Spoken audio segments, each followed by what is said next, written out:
তাদের মতো ভারতীয় লোকজন পুলিশে ছিল, তারা ভারতে পালিয়ে গেছে, জামা কাপড় ফেলে, ড্রেস ফেলে, ইউনিফর্ম ফেলে, সবকিছু ফেলে ভারতে পালিয়ে গেছে। অন্তর্বর্তীকালীন সরকারের দায়িত্ব ছিল এদের সবাইকে স্যাক করে, পেনশনের টাকা স্যাক করে, সবকিছু তাদেরকে বরখাস্ত করে বাংলাদেশে বেকার আমার ভাই বোনদেরকে চাকরি দিয়ে পুলিশের ওই 1 লক্ষ পজিশনকে ফিল আপ করার দরকার ছিল। Brigadier general Sakhawat, lieutenant general Jahangir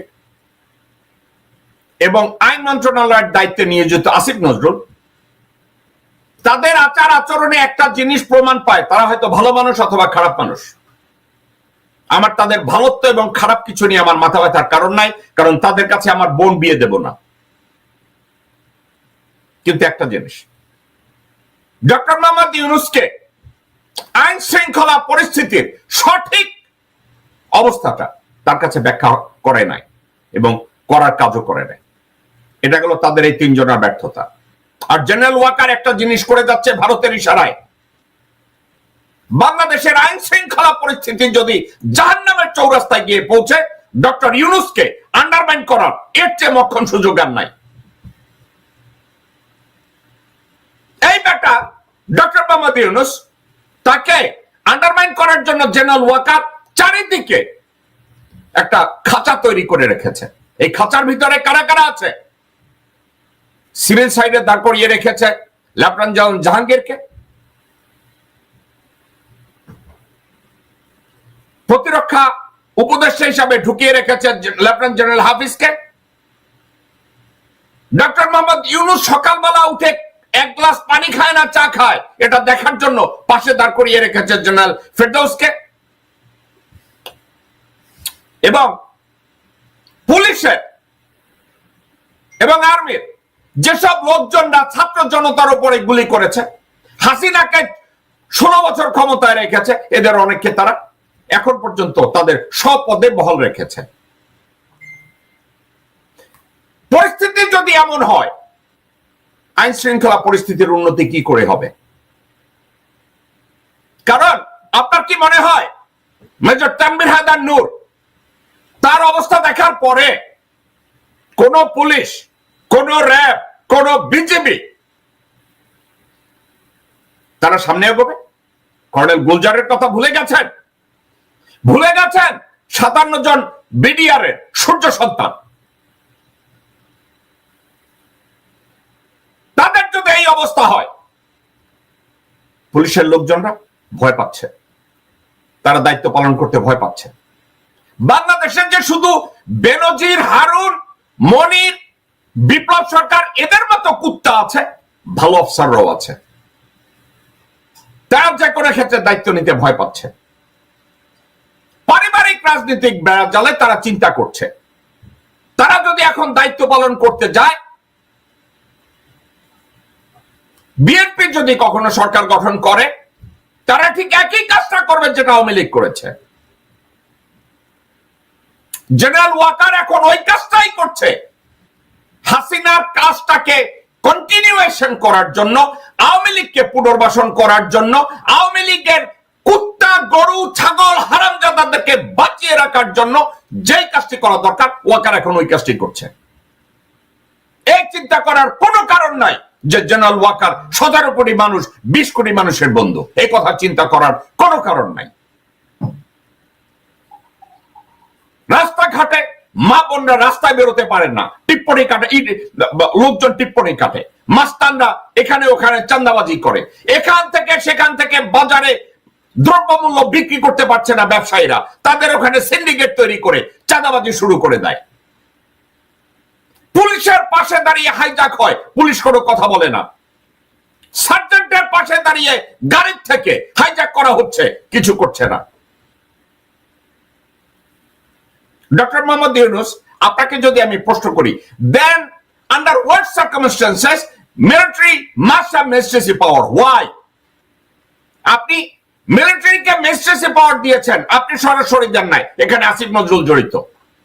Asif Nazrul, আপনাকে যদি আমি জিজ্ঞাসা করি, মিলিটারিকে ম্যাজিস্ট্রেসি পাওয়ার দেওয়ার জাস্টিফিকেশন কি? ওকে, বলা হচ্ছে মিলিটারিকে যদি ম্যাজিস্ট্রেসি পাওয়ার না দেওয়া হতো আইন শৃঙ্খলা পরিস্থিতি আরো খারাপ হতো।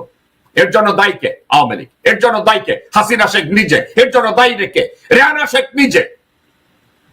শেখ পরিবারের কাউকে এখনো কেন গ্রেফতার করা হয় নাই? যদি শেখ পরিবারের প্রত্যেকটা লোক যারা বাংলাদেশে আছে তাদেরকে গ্রেফতার করা হয়, আইন শৃঙ্খলা পরিস্থিতি ডেভেলপ করবে, ভালো করবে, আইন শৃঙ্খলা পরিস্থিতির উন্নতি হবে। আওয়ামী লীগের বহু গুন্ডা পান্ডা বড় নেতা যারা ওয়াকারের তত্ত্বাবধানে ক্যান্টনমেন্টে ছিল, এদেরকে খুঁজে বের করে তাদেরকে যদি গ্রেফতার করা হয় আইন শৃঙ্খলা পরিস্থিতির উন্নতি হবে। হিন্দু বৌদ্ধ খ্রিস্টান ঐক্য পরিষদের প্রথম শ্রেণীর প্রত্যেকটা কুত্তার বাচ্চাকে যদি গ্রেফতার করা হয় আইন শৃঙ্খলা পরিস্থিতির উন্নতি হবে। এগুলো কেন করা হচ্ছে না? এগুলো যদি করা না হয় আপনারা কি করবেন? মিরাকল ঝুলাবেন? আমি চর্মনায়ের পীরের রাজনীতি করি না। আমি চর্মনায়ের পীরের অনেক কথাবার্তার সাথে একমত না।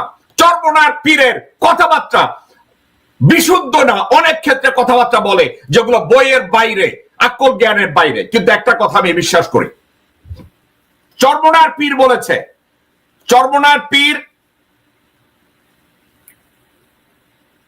মুফতি সৈয়দ মোহাম্মদ রেজাউল করিম, এক্স্যাক্টলি সে বলেছে 53 বছর দেশ শাসনকারীরা নতুন আশা দেখাতে পারবে না। আমি তার এই কথার সাথে একমত।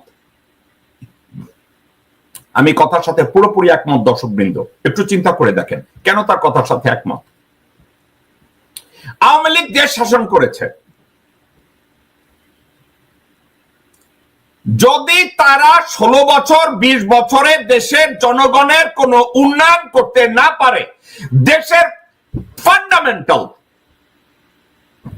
পলিটিক্যাল ফান্ডামেন্টালি দেশের প্রত্যেকটা স্ট্রাকচারকে তারা যদি এস্টাবলিশ করতে না পারে, একটা সিস্টেম ডেভেলপ করতে না পারে, ওই দলকে কেন ফার্দার আমরা ক্ষমতায় আনবো? আসিফ নজরুলের কুস্তি কিলাই লোকজন যখন বলে আওয়ামী লীগের ঐতিহ্য আছে, এসব হারামজাদাদের গোবর খাওয়ায় দেন। কিসের ঐতিহ্য আছে? 20 বছর ক্ষমতায় থাকার পরে দেশে একটা স্ট্রাকচার, পার্মানেন্ট একটা সিস্টেম তারা তৈরি করতে পারে নাই। দেশের কান্ট্রির ইনফ্রাস্ট্রাকচারকে তারা তৈরি করতে পারে নাই। গভর্নমেন্ট ইনফ্রাস্ট্রাকচারকে এখন পর্যন্ত তৈরি করতে পারে নাই, কথা বলতে পারে নাই। কিসের কোলালোর ঐতিহ্যের কথা গল্প মারে? আওয়ামী লীগের ঐতিহ্য আছে। আওয়ামী লীগের ঐতিহ্য ধুয়ে আমি কি কোন জায়গায় পেশাব করাবো? আমি আওয়ামী লীগের অস্তিত্ব ছাতুর কথা বলে ব্রিগেডিয়ার জেনারেল সাখাওয়াত, আসিফ নজরুল, যেসব লোকজনরাই বলে আওয়ামী লীগের একটা ঐতিহ্য আছে, তাদের মুখের ভিতরে পেশাব করে দেওয়া উচিত। আওয়ামী লীগের ঐতিহ্য আছে, আওয়ামী লীগের ছাতু আছে। আওয়ামী লীগের ঐতিহ্য হচ্ছে চুরি করা, আওয়ামী লীগের ঐতিহ্য হচ্ছে লগি পয়সা দিয়ে মানুষ মারা, আওয়ামী লীগের অস্তিত্ব হচ্ছে ব্যাংক লুট করা, আওয়ামী লীগের অস্তিত্ব হচ্ছে দেশের জনগণকে গুম করা, আওয়ামী লীগের অস্তিত্ব হচ্ছে মা বোনদের ধর্ষণ করা, আওয়ামী লীগের ঐতিহ্য হচ্ছে ক্রস ফায়ারে লোকজনদেরকে মেরে ফেলা। আওয়ামী লীগের আবার কিসের ঐতিহ্য?